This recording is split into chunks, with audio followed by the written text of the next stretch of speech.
Bom dia, pessoal. Continuando aqui agora sobre, a população, características etárias da população brasileira. Nós vimos lá os conceitos, aprendemos a ler sobre as pirâmides etárias e vamos entender um pouquinho sobre as características etárias da população brasileira. Olha só, vamos começar aqui um pouquinho, né? Características etárias da população brasileira. A gente tem que entender como que o Brasil estuda a população etária, né?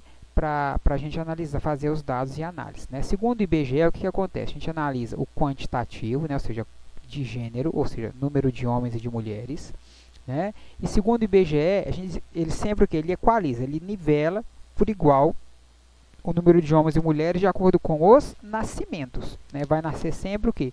O mesmo número de homens e mulheres. É igual, idêntico, dá para saber? Óbvio que não dá para saber, porque ao mesmo tempo que está nascendo um monte de gente, está morrendo um monte de gente também, nós já sabemos disso, né? Mas, né, se a gente calcula ali com que nasce mais ou menos a mesma coisa entre crianças, né? Nasceu aqui um monte de nenenzinho, bebezinho, né? Nasceu um monte de menininho, mas é mais ou menos igual, né? 50% para um, 50% para outro. Só que ao longo do tempo, conforme essa população vai evoluindo, elas vão sendo distribuídas de forma diferente, né? Entre jovens, adultos e idosos. O que eu quero dizer? Maior número de idosos, maior número de jovens, maior número de crianças, de adultos, porém cada sexo. Às vezes você tem o quê? Um número maior. Criança geralmente fica mais ou menos nivelado, mesmo número de meninos e meninas. Quando chega a fase adulta, geralmente o número de meninas é um pouco maior. Na fase idosa, o número de mulheres, o número de mulheres idosas é bem maior. A distribuição ela vai mudando com o passar do tempo, né? Mas inicialmente a gente calcula como o inicial. E dessa forma você tem o que? A distribuição da população entre jovens adultos e jovens adultos e idosos, né? Nós temos o que?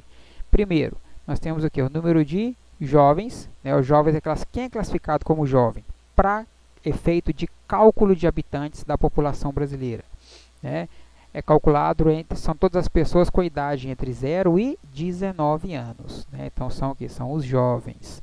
Depois você tem os adultos, que é a população entre 20 e 59 anos, é classificado como adulto.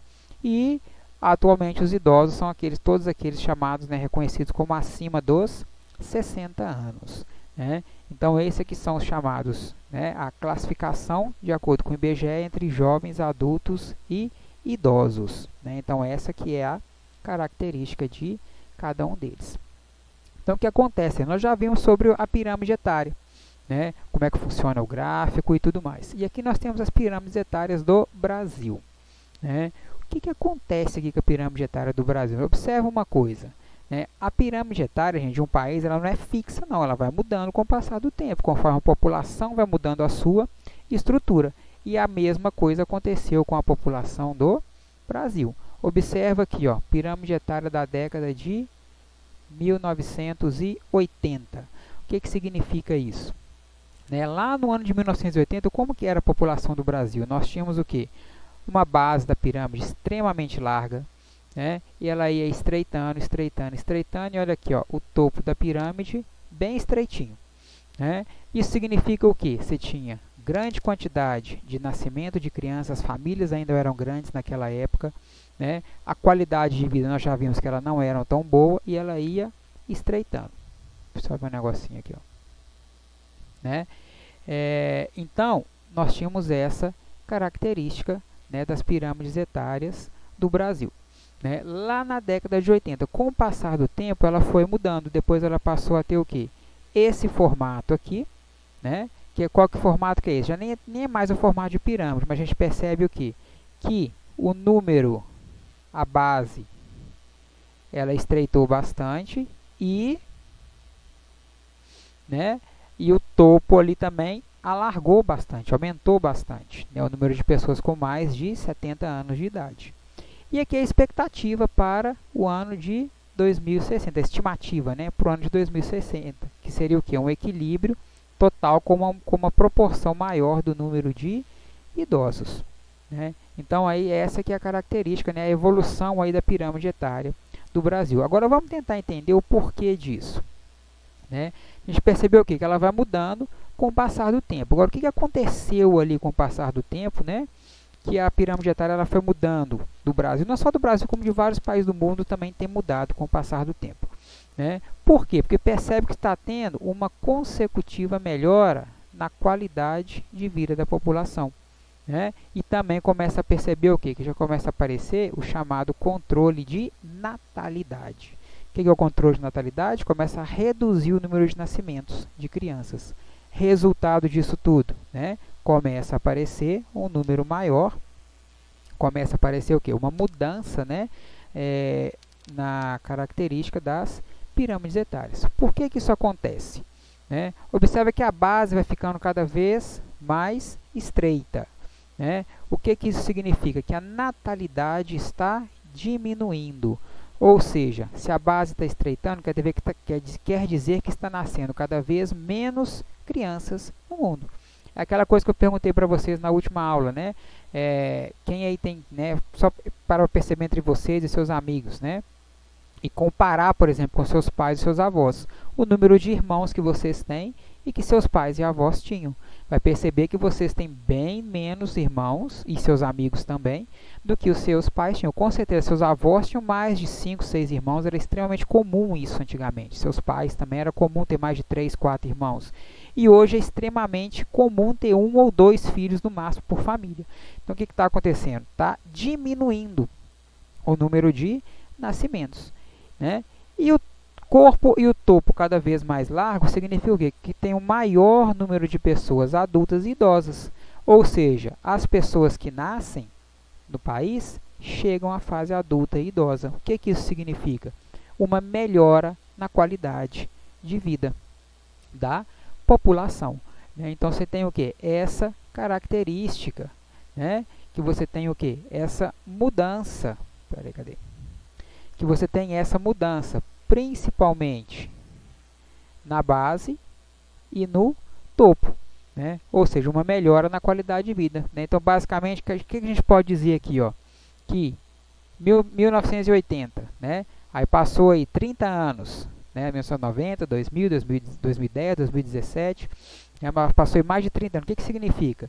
Que a maioria dessas crianças aqui, ó, em 1980, a qualidade de vida da população do Brasil já estava melhorando e melhorando muito.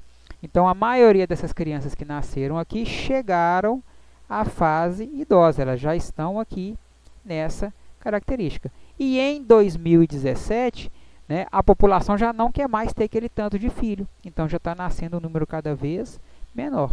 E a estimativa é que lá para 2060, né, daqui aí a uns 45 anos, né, por aí, talvez mais, e daí para frente a tendência é o que? Estabilizar o número de nascimentos, o número de adultos, de idosos, a qualidade de vida vai ser boa, todo mundo que nascer vai chegar à fase idosa e vai estabilizar. A tendência é o que? Exatamente isso aí, né? Aqui é um outro conceitozinho básico que é interessante a gente estar vivendo, né, na população do Brasil. O que é isso? É chamada razão de dependência. O que é a tal da razão de dependência? Razão de dependência, gente, está relacionado o quê? É com o número de pessoas que dependem umas das outras. Vou dar um exemplo. Vocês, todos vocês aí que são jovens, crianças, adolescentes, né? Vocês que ainda não trabalham, que dependem dos seus pais para sustentar vocês. E dos seus, talvez, seus avós ou bisavós que já são aposentados, né? E que dependem da aposentadoria e não trabalham mais. O que acontece? Hoje no Brasil, como nós já vimos naquela pirâmide etária, né, nós temos o que? A maior parte da população brasileira, né, ela está se concentrada aonde? Vou voltar a imagem aqui só para a gente ver. A maior parte da população, ela está concentrada aonde? Olha aqui, ó, né, na população adulta, né, onde tem a maior quantidade de pessoas. Ou seja, está reduzindo o número de jovens e crianças que dependem dos adultos e o número de idosos ainda é reduzido. Ou seja, a maior parte da população que vive no país é aquela população que trabalha, a população que é ativa na economia, que gera renda para a economia. Isso é muito bom para o país, né? Isso ajuda principalmente, né, para um país crescer. Então, o que acontece? Né? São as pessoas que estão em idade produtiva. Então, as pessoas que têm uma dependência em relação ao governo ou a outras pessoas, ela é menor. Então, a razão de dependência significa o quê? Que nós temos baixo número de pessoas que dependem do governo ou de outras pessoas. Isso que acontece é um grande estímulo para a economia de um país. Então, por isso que desde a década de 90, anos 2000, 2010 e por aí, o Brasil está crescendo muito com a sua economia, porque a gente está vivendo esse período. A tendência é que essa fase vai passar. Por que essa fase vai passar? A tendência é que, como já há alguns anos o número de nascimentos está reduzindo, né? Há alguns anos o número de nascimentos está reduzindo, né? E o número de idosos está aumentando, a tendência é que vai chegar naquele equilíbrio. Nós vamos sair dessa área de estímulo para a economia. Mas o que está acontecendo? Por que existe isso? Baixa taxa de natalidade, baixa taxa de fecundidade e o aumento da expectativa de vida da população. As pessoas estão vivendo até um ano mais, até uma idade mais avançada, né? Então, gente, por hoje é só, né? Por enquanto aí, vamos encerrando essas aulinhas, né? Já pode anotando aí, para a casa de vocês, página 11 e 12 do livro, né? Pessoal, boa tarde para vocês, né? Bom dia, né? Até a próxima aula.